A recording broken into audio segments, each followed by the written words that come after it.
The great hall of the Galactic Council stretched for miles in every direction, and thousands of species sat in floating chairs that circled a massive holographic display at the center of the chamber. Ambassador Daxilon had served on the council for 300 years, and in all that time, he had never felt fear like this.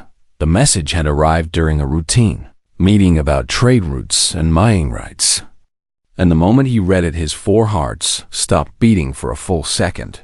"Fellow council members," he announced, his voice trembling through the translation systems that made all species understand each other. "I have received word that the Valkyrie Dominion has launched a war fleet toward a planet in the outer spiral arm." Murmurs spread through the chamber like waves on water. The Valkyrie were newcomers to the galactic stage, having achieved faster than light travel only 2 centuries ago. But they had already conquered 47 worlds and enslaved billions of beings. They were brutal and efficient, and they believed that strength was the only law that mattered. Councillor Yiran of the Luminari floated forward, her body made of living light that shifted through colors with her emotions.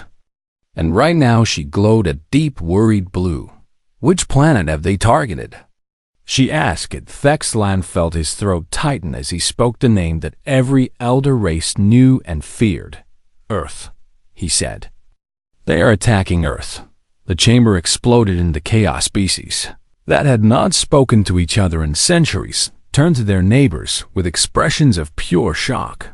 The Kreth delegation, massive beings of stone and metal who rarely showed emotion, actually stood up from their seats. The Mind Weavers, beings of pure psychic energy, sent out waves of alarm that made lesser species clutch their heads in pain. "Silence!" roared High Elder Vorn, the oldest being in the council, a creature so ancient that no one remembered what species he had originally been. "We must have order." The chaos slowly settled, but the fear remained thick in the air. A holographic transmission crackled to life in the center of the chamber, and the face of High Commander Draxus of the Valkyrie appeared. He was tall for his species, with shiny black armor covering his insect-like body, and his mandibles clicked together in what his kind considered a smile. "Greetings, Council," Draxus said, his voice full of arrogance and pride. "I am transmitting to inform you that the Valkyrie Dominion is claiming the planet designated Earth and all its resources, including its population." "High Commander," Daxilon said carefully, "may I ask if you have researched this planet before launching your invasion?" Draxus waved one of his 4 arms dismissively. "We have studied it thoroughly," he replied. "It is a small world populated by primitive beings who have not yet developed faster than light travel, and they spend most of their time fighting among themselves over resources and ideology. And they still burn fossil fuels for energy like savages. They will make excellent slaves once we break their spirits." Draxus continued, "Our fleet of 3,000 warships is already in transit, and we expect full planetary submission within one standard galactic cycle." Councillor Yiran's light shifted to a bright, alarmed red. "High Commander, you must turn your fleet around immediately," she said, her voice urgent in a way that surprised even herself. "You do not understand what you are doing," Draxus laughed, a harsh clicking sound that grated on the ears of every being in the chamber. "I understand perfectly," he said. "The Valkyrie do not ask permission, and we do not negotiate with inferior species. And Earth will fall just like every other world we have conquered." High Elder Vorn leaned forward, his ancient eyes burning with something that might have been pity.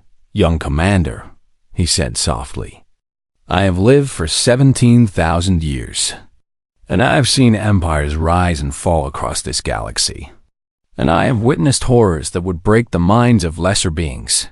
But I have never," Vorn continued, "and I mean never, seen any species as terrifying as the humans of Earth." Draxus stopped laughing, and for just a moment uncertainty flickered across his face. "You speak as if these primitives are dangerous," he said. Dangerous? Counselor Yurin replied, her light now pulsing with barely contained alarm. High Commander, do you know why Earth has no protection from the Council? Draxus straightened with pride. Because they are too primitive to be worth protecting. No, Dexilin said quietly. It is because they do not need protection, and the Council classified them as a Category Omega species 300 years ago when we first discovered them. Category Omega? Draxus repeated, confusion in his voice. The Council chamber fell into absolute silence. Category Omega was a designation that existed only in the most secret files of the elder races. A classification reserved for species so dangerous that contact with them was forbidden. There were only 2 species in the entire galaxy. With that designation, one was the Void Devourers. Ancient machines that consumed entire star systems and had nearly wiped out all life in the galaxy millions of years ago. The other was humanity. Let me tell you about the humans, High Elder Vorn said, his voice heavy with the weight of terrible knowledge. They evolved on a world that is trying to kill them every single day. And their planet has extreme temperatures and violent weather and predators and diseases and natural disasters that would wipe out most species. And yet they survived. Vorn continued. They did not just survive, they conquered their world. And they did it not through superior biology or psychic powers or any gift of nature, but through pure, relentless, stubborn will to live. Their entire history is war. Counselor Yurin added, they have been killing each other since they first learned to pick up rocks and sticks. And they have never known peace for more than a few decades at a time. And they have developed weapons capable of destroying their own planet many times over. Draxus shifted uncomfortably. But his pride would not let him show fear. If they are so dangerous, why have they not conquered the galaxy themselves? He demanded.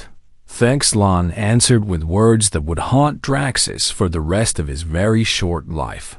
Because they do not know we exist, the ambassador said. They fight among themselves because they have no external enemy to unite against. And the Council has spent centuries making sure no species disturbs them. Because we all understand one terrible truth. What truth? Draxus asked. The humans are sleeping, Dexilin said. And the galaxy cannot afford to see what happens when they wake up. Draxus stared at the Council for a long moment. And then he laughed again. Fairy tales and superstition, he declared. The Valkyrie do not fear primitives who cannot even reach their own moon without chemical rockets. And your warnings mean nothing to us. The transmission ended. High Elder Vorn sighed heavily and turned to his fellow council members. Begin preparing condolence messages for the Valkyrie Dominion, he said. And may whatever gods they believe in have mercy on their souls. Because the humans certainly will not. The council sat in silence as the weight of what was about to happen settled over them like a funeral shroud somewhere in the darkness of space. 3,000 Valkyrie warships raced toward their doom, and on a small blue planet called Earth, 7 billion humans continued their lives without any idea that their entire existence was about to change forever. Sleeping Giant was about to wake up, and the galaxy would tremble. High Commander Draxus stood on the bridge of his flagship, the Conqueror's Pride.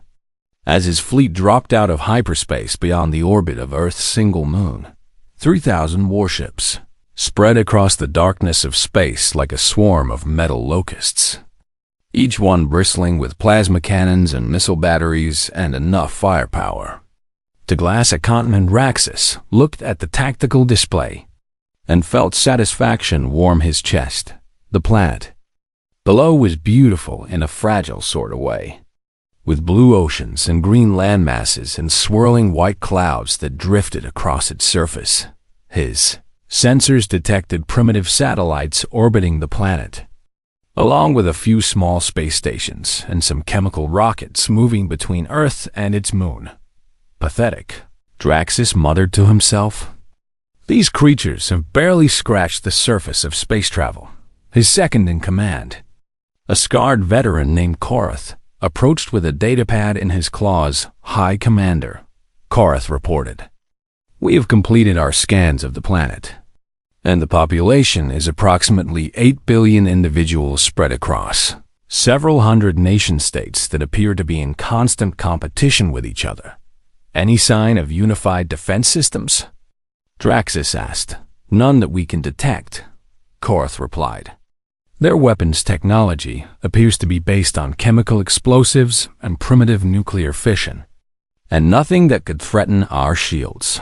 Draxus clicked his mandibles in amusement. "Then let us begin the standard conquest protocol," he ordered. "Select a major population center on the largest landmass and destroy it as a demonstration of our power. Then broadcast our demands for surrender in their primitive languages. Which city should we target?" Korath asked Draxus, studied the display, and pointed to a sprawling metropolis on the eastern coast of a large continent. "That one," he said. "It appears to be a center of commerce and culture, and its destruction will send the appropriate message." 100 warships moved into bombardment position and charged their plasma cannons. And Draxus watched with the bored expression of a being who had done this many times before the plasma barrage launched. 100 streams of superheated death screaming down toward the planet below Draxus waited for the explosion, for the familiar sight of a city vanishing in nuclear fire, for the screams of terror that would follow. But the explosion never came. Instead, his tactical display lit up with warnings as something impossible happened. The plasma barrage was being destroyed. Thousands of small objects had launched from hidden positions all across the planet, accelerating at speeds that should have been impossible for such primitive technology. And they were intercepting the plasma streams with perfect precision. "What is happening?" Draxus demanded, his voice rising with confusion and the first hints of fear. "High Commander," Korath said, his voice shaking. "Those satellites we detected, and the space debris we dismissed as junk, they are not what we thought they were. They are weapons platforms," Korath continued. "Thousands of them, hidden in plain sight. And they are firing kinetic projectiles at velocities our sensors can barely track." Before Draxus could respond, the first wave of human counterattack reached his fleet. The Valkyrie had designed their shields to stop energy weapons, because every civilized species in the galaxy used energy weapons. But the humans did not use energy weapons. The humans used kinetic weapons, massive tungsten rods, each one the size of a ground vehicle and moving at a significant fraction of light speed, slammed into the Valkyrie warships with the force of small nuclear explosions. The first ship hit was the Destroyer of Worlds, a heavy cruiser that had conquered 6 planets, and it simply ceased to exist as the tungsten rod punched through its shields like they were made of paper and turned the ship into an expanding cloud of debris. Then came the second rod, and the third, and the fourth in the first 30 seconds. 12 Valkyrie warships died. "Return fire," Draxus screamed. "All ships, return fire." His fleet responded with everything they had. Plasma cannons and missiles and particle beams, all targeting the planet below. But the humans had been preparing for this moment for decades. The kinetic platforms shifted their fire, creating walls of tungsten that intercepted the Valkyrie weapons before they could reach their targets. And then something even worse happened. Hatches opened all across Earth's surface, in mountains and deserts and frozen wastelands, and things that the humans had built to destroy each other now rose into the sky with a new purpose. Nuclear missiles, thousands of them. The Valkyrie knew about nuclear weapons because every species eventually discovered atomic fission. But they had dismissed human nukes as primitive and ineffective against proper warship shielding. They were wrong. The humans had not built their nuclear weapons to fight alien invasions, and they had built them to fight each other, which meant they had designed them to defeat defensive systems, to evade interception, to strike their targets no matter what stood in their way, and now those weapons were coming for the Valkyrie. Evasive maneuvers. Draxus ordered. All ships, evasive maneuvers. But nuclear missiles designed to hit targets on the same planet could not be evaded by ships in orbit. First nuke detonated against the shields of the battleship Eternal Conquest, and the shields held for almost half a second before the electromagnetic pulse fried every system on the ship. Second nuke hit the same ship while its shields were down, and the Eternal Conquest became a second sun for a brief, terrible moment. 18 ships destroyed, Karth reported, his voice hollow with shock. High Commander, they destroyed 18 of our ships in the first 3 minutes, and we have not even reached their atmosphere yet. Draxus stared at his tactical display as red icons multiplied across the screen, each one representing another Valkyrie ship dying to human weapons. This was impossible. This was not how conquest worked. Primitive species were supposed to cower and beg for mercy, not fight back with weapons that actually worked. High Commander, a communications officer called out. We are receiving a transmission from the planet. On screen, Draxus said. His voice barely a whisper. A face appeared on the display, a human face, and it belonged to a female with gray hair and cold eyes who wore some kind of military uniform. Attention, alien fleet, the human said in a voice that carried no fear at all. My name is General Sarah Chun of United Earth Defense Command, and yes, that is a thing that exists now. You came to our world uninvited, the general continued. You fired on our cities, and you threatened our people. And now you have exactly 2 choices. You can retreat immediately and never return, she said. Or you can stay and die. The transmission ended. Draxus looked at his tactical display, at the hundreds of nuclear missiles still climbing toward his fleet, at the kinetic platforms that were systematically picking off his ships, at the chaos and death that a species of primitives had unleashed in less than 5 minutes. For the first time in his life, High Commander Draxus of the Valkyrie Dominion felt true terror, and somewhere in the Great Hall of the Galactic Council, High Elder Vorn watched the battle unfold on a holographic display and whispered words that would echo through history. They woke the humans. He said, May the cosmos have mercy on us all. The news spread across Earth faster than any plague in human history. Alien invasion. The words appeared on every screen, every phone, every broadcast system on the planet. And for exactly 17 minutes humanity stood frozen in collective shock. Then the fear turned to something else in capitals around the world. Leaders who had spent decades threatening each other with war suddenly found themselves on the same side. The President of the United States called the leaders of Russia and China, and within an hour they had agreed to share military resources and intelligence. The European Union activated emergency protocols that had been written decades ago and never used. India and Pakistan, nations that had been pointing nuclear weapons at each other for generations, redirected those weapons toward the sky in those 17 hours. Something miraculous and terrifying happened. Humanity unified, not because they had become better people, and not because they had overcome their differences, but because they finally had an enemy that was not themselves, and humans were very, very good at fighting enemies, General Chun, a young officer reported, his voice shaking with adrenaline. All major powers have agreed to the unified command structure, and we have access to the combined military forces of the entire planet. Sarah Chun looked at the numbers scrolling across her screen and felt something strange. Pride. Humanity had been preparing for this moment without even knowing it, and every weapon they had built to destroy each other could now be turned against a common foe. What is the status of Project Roswell? She asked. The officer hesitated for just a moment.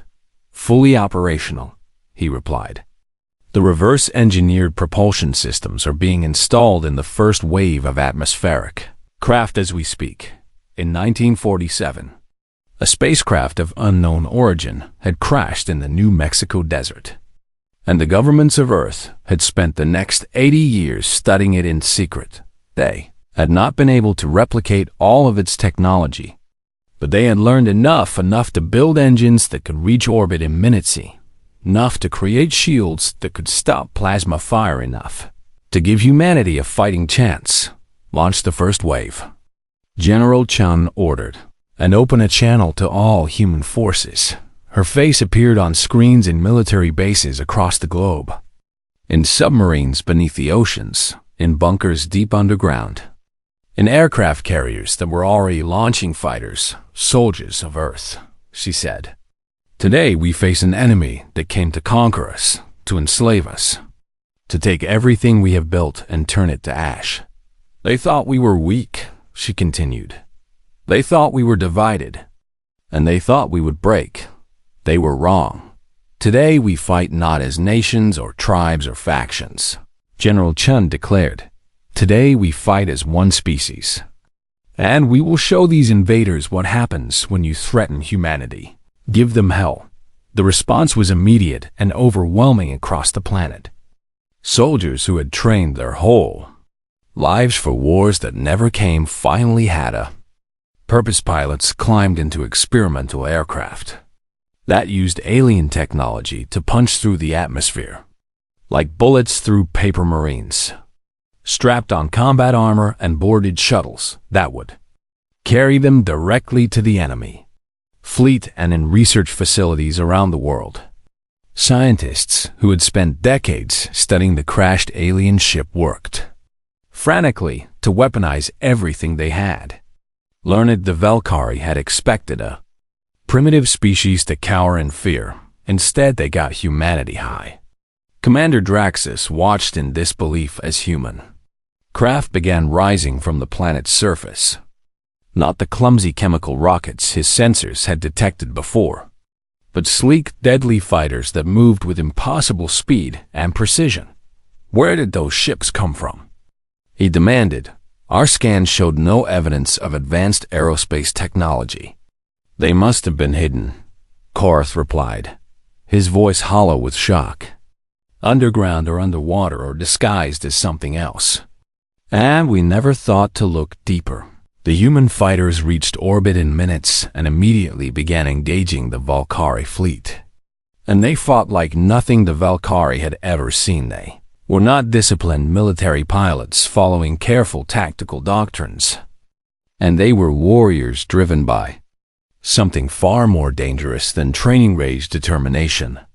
Absolute refusal to die without taking as many enemies with them as possible. Draxus watched as a human fighter was crippled by plasma fire, its engines failing, its pilot certainly doomed. Instead of trying to escape, the pilot aimed his dying ship directly at the nearest Valkyrie cruiser and accelerated. The cruiser's guns tore the fighter apart, but the debris kept coming, and the pilot had armed his remaining weapons before impact. The explosion took out the cruiser's bridge. "They are insane," Korath whispered. "They are completely insane." But the fighters were only the beginning. The shuttles arrived next, carrying thousands of human soldiers in combat armor. And these soldiers did something that no species had ever done to this. Valkyrie boarded the ships. The Valkyrie had conquered 47 worlds. And in all that time, no enemy had ever tried to board their vessels, because boarding actions required a level of suicidal courage that most species simply did not possess. Humans possessed it in abundance. Airlocks were breached with explosive charges, and armored figures poured into Valkyrie corridors with weapons blazing. The Valkyrie were larger than humans and stronger than humans, but the humans did not seem to care. They fought with rifles and grenades, and knives in their bare hands when necessary. They kept fighting when they were wounded. They kept fighting when they were dying. One human soldier was recorded by Valkyrie security cameras, taking 11 plasma shots to his armored body before finally falling. And even then, he used his last moments to activate a grenade that killed 3 enemy warriors. "What are these creatures?" A Valkyrie captain screamed into his communicator as human boarders fought their way onto his bridge. What kind of species fights like this? The answer came from a human sergeant who had lost an arm to plasma fire and was still fighting with a pistol in his remaining hand. "We are humans," the sergeant said, blood running down his face and a smile on his lips. "And this is what we do." In the Great Hall of the Galactic Council, the elder races watched the battle in horrified silence. Counselor Irons' light had shifted to a color that her species associated with existential dread. "They're not just winning," she said quietly. "They are enjoying it." High Elder Vorn nodded slowly, his ancient eyes never leaving the holographic display. "This is why we classified them as Category Omega," he said. "Other dangerous species are dangerous because of their technology, or their numbers, or their special abilities. Humans are dangerous," Vorn continued, "because violence is in their very souls. And they have spent their entire existence learning to be better at killing than any other creature in the universe. We spent centuries hoping they would never discover the galaxy," he said. "And now the Valkyrie have given them a reason to come looking. The universe," High Elder Vorn concluded, "will never be the same." 6 days after the invasion began, High Commander Draxus ordered the retreat. His mighty armada of 3,000 warships had been reduced to barely 400. And those survivors were damaged and demoralized and filled with a terror that no Valkyrie had ever felt before. "Set course for home," Draxus commanded, his voice empty of all the pride and arrogance that had filled it just days ago. "Maximum speed, High Commander," Korath said hesitantly. "We cannot simply abandon the invasion, as the Council will view this as a sign of weakness." Draxus turned to face his second-in-command, and Korath saw something in those eyes that made him step back in fear. "Weakness?" Draxus repeated, his voice cracking. "We have lost 2,600 warships to a species that was supposed to be primitive. And they are still coming." He pointed at the tactical display, where red icons representing human ships were closing on the retreating Valkyrie fleet. "They captured our vessels," Draxus continued. "They learned to fly them in hours, and now they are using our own technology against us. They reverse-engineered our hyperdrive systems," he said, his mandibles clicking in a pattern that indicated barely controlled hysteria. "Do you understand what that means, Korath? They took technology that my species spent 500 years developing, and they figured it out in less than a week." Korath had no response. The Valkyrie had always believed they were superior to other species, that their military might and technological advancement made them the rightful rulers of whatever worlds they chose to claim. The humans had shattered that belief in 6 terrible days. The retreat was chaotic and desperate, with damaged ships struggling to keep up and human pursuit craft picking off the stragglers one by one. But even as his fleet fled, Draxus made one last attempt to salvage the situation. He sent a transmission to the Galactic Council, begging for intervention. "Council members," he pleaded, his voice stripped of all dignity, "you must stop the humans, as they are pursuing us and we cannot escape. The Valkyrie Dominion formally requests emergency assistance under the Galactic Mutual Defense Treaty," Draxus continued. "You must send ships to intercept the human fleet before they reach our homeworld." The response came from Ambassador Dexillan, and his voice was cold. "High Commander," the ambassador said, "the Galactic Council warned you not to attack Earth, and we told you what the humans were capable of, and you ignored us. The Mutual Defense Treaty," Dexillan continued, "does not apply to conflicts initiated by the requesting party. And you started this war, and you must face the consequences. Please," Draxus begged, abandoning all pretense of pride. "They will destroy us, perhaps," Dexillan replied. "Or perhaps they will show mercy, though I would not count on it." The transmission ended. Draxus stared at the blank screen for a long moment. And then he turned to look out the viewport at the stars that suddenly seemed so cold and uncaring behind him. The human fleet was getting closer. General Sarah Chun stood on the bridge of the captured Valkyrie battleship that humanity had renamed the Retribution, and she watched the fleeing enemy fleet with eyes that held no pity. "Status report," she ordered. "The Valkyrie are running at maximum speed," her tactical officer reported. "But our captured ships are faster, and we will overtake them before they reach their home system." Chum nodded slowly when the war had begun.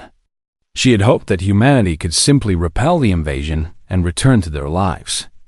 But the Valkyrie had changed that. They had fired on human cities. They had killed human civilians. They had come to enslave humanity, and humanity did not forgive such things. "What are your orders, General?" her executive officer asked. "Do we destroy them or let them go?" Chum considered the question carefully. The easy choice was destruction. To wipe out the remaining Valkyrie ships and end the threat forever. But Chum was thinking about the future. About all the other species in the galaxy who might look at Earth and see an easy target. She needed to send a message. "We follow them home," she said. "And we make sure the entire galaxy understands what happens when you threaten humanity." The human fleet pursued the Valkyrie across dozens of light years. And finally they emerged from hyperspace. Above the Valkyrie homeworld it was a red and brown planet, larger than Earth, with massive cities visible, even from orbit, and billions of Valkyrie, living their lives in blissful ignorance of the doom that had come for them. Draxus looked at the human ships surrounding his battered fleet and felt something break inside him. This was his home. His people were down there, and there was nothing he could do to stop what was about to happen. "High Commander," a communications officer said weakly, "the humans are broadcasting." General Chun's face appeared on every screen on every Valkyrie ship, and her words were translated into the Valkyrie language so that no one would misunderstand. "People of the Valkyrie Dominion," she said, her voice calm and utterly merciless. "Your leaders sent a fleet to our world, and they came to conquer us, to enslave us, to burn our cities and steal our future. They failed. We are not here for conquest," Chung continued. "We are not here for revenge. And we do not want your planet or your resources or your people. We are here to deliver a message. Earth is not prey," she declared. "Earth has never been prey, and any species that threatens our world will face consequences beyond their worst nightmares. If you come to us in peace, we will welcome you as friends. If you come to us in war," Chun said, her eyes burning with cold fire, "we will find your homeworld, and we will make you understand the terrible mistake you have made. Watch closely." She nodded to her tactical officer. A single kinetic round launched from the Retribution, a tungsten rod the size of a building, accelerating to a fraction of light speed. It was aimed at the largest of the Valkyrie moons, an uninhabited rock that served as a mining colony. The impact was visible from space. The moon cracked, then it shattered. Billions of tons of rock exploded outward in a spreading cloud of debris, and the Valkyrie watched as their moon ceased to exist. "Remember this day," General Chun said as her fleet turned away from the stunned planet. "Remember what you saw, and remember that this is the smallest fraction of what we are capable of. If any species ever threatens Earth again," she concluded, "we will not stop at a moon." The human fleet jumped to hyperspace and vanished, leaving behind a traumatized planet and the spreading debris field where a moon had once been. High Commander Draxus was executed by his own government the following morning. But his death brought no comfort to the Valkyrie people. They had seen what the humans could do. They had seen the moon shatter, and they knew, with absolute certainty, that they had awakened something terrible. The galaxy watched the recordings in stunned silence, and species that had never heard of Earth suddenly knew its name. The humans were real. The humans were dangerous, and the humans were coming. 6 months after the destruction of the Valkyrie moon, Ambassador Sarah Chun stood before the assembled species of the Galactic Council. She had traded her military uniform for diplomatic attire, but her eyes still carried the cold steel of a warrior, and every being in the chamber could feel the weight of her presence. Behind her stood an honor guard of 12 human soldiers, the same men and women who had boarded Valkyrie warships with knives and grenades, and an absolute refusal to surrender. Council chamber had never been so quiet. High Elder Vorn rose slowly from his seat, his ancient body creaking with the effort. The Galactic Council formally recognizes the species known as humanity, he announced, and welcomes them as full members with all rights and responsibilities therein. Applause would have been appropriate, but no one clapped. They were too afraid. Ambassador Chun stepped forward to address the assembly, and when she spoke, her voice was soft but carried to every corner of the massive chamber. When we first looked up at the stars, she began, we wondered if we were alone in the universe, and we hoped that if other species existed, they would come to us as friends. Instead, she continued, the first aliens we met came to enslave us. Murmurs rippled through the chamber, and several species shifted uncomfortably in their seats. We did not want this war, Chun said. Humanity has spent centuries trying to overcome our violent nature, and we have built laws and institutions and entire philosophies dedicated to containing the monster that lives inside each of us. We hoped that the stars would be different from our history, she said. We hoped that the galaxy would be a place of peace and cooperation and mutual advancement. She paused, and her eyes swept across the thousands of alien faces watching her. But we will not apologize for defending ourselves. We will not apologize for protecting our families and our homes and our future, Chun continued. And we will not pretend to be something we are not. Her voice hardened. Humanity is a species of warriors, she declared. We've been fighting since we first crawled out of the mud, and we have never stopped. And we never will. But we are also a species that chooses its battles, Chun said.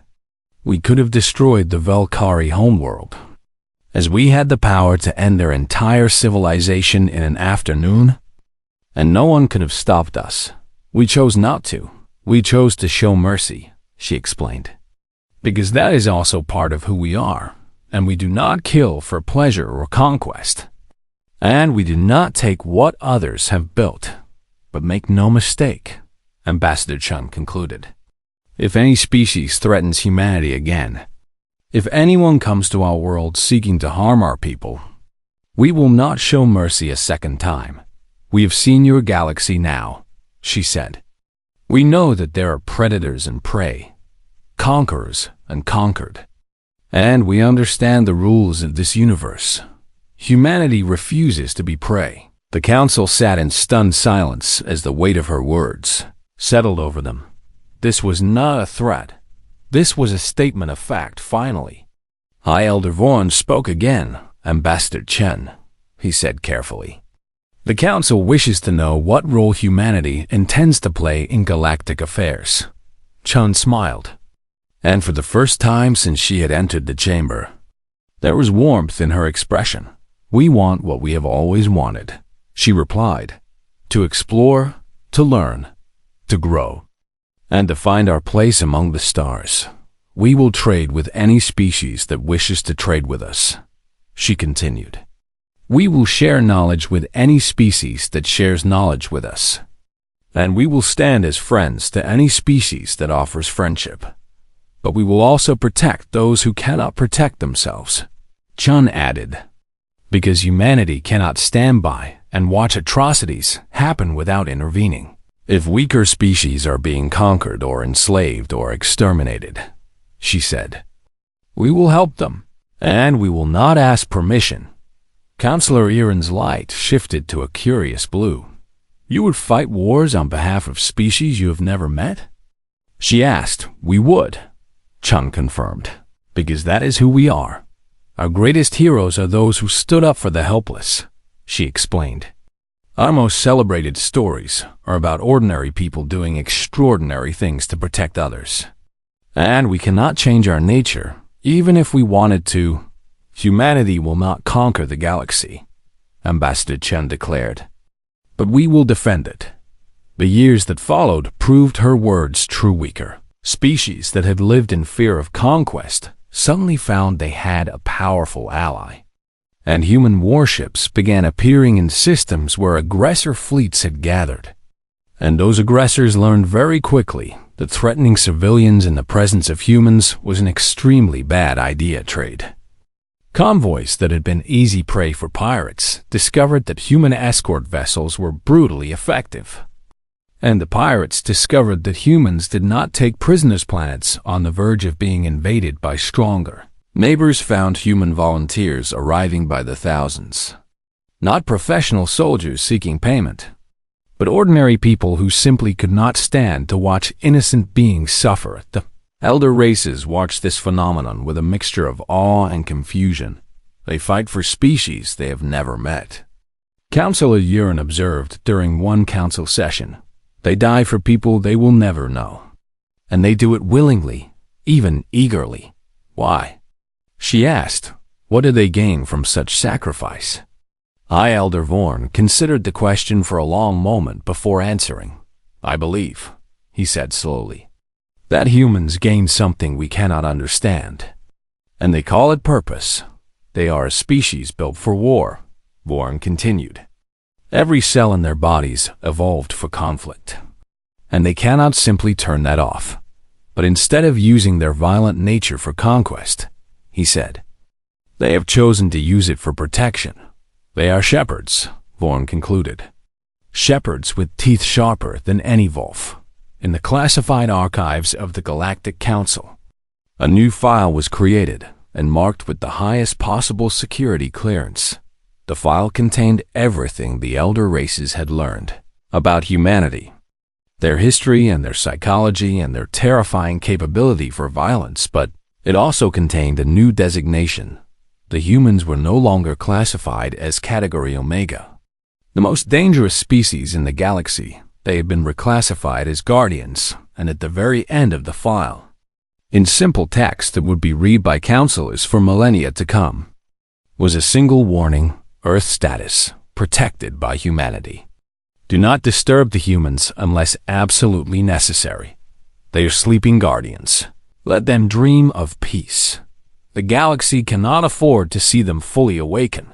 But know this: if darkness ever threatens to consume the light, if evil ever rises that cannot be stopped by ordinary means, there is one species that will stand against it. The humans will always fight for those who cannot fight for themselves. That is who they are. That is what they do. And the galaxy is safer because of it. Far away, on a small blue planet orbiting an unremarkable yellow star, humanity continued to grow and learn and reach for the stars. They had enemies now, and they had allies. And they had a place in the great tapestry of galactic civilization, but they never forgot who they were. They were the species that had conquered their own violent nature, not by destroying it, but by giving it purpose. They were the guardians, and they were watching.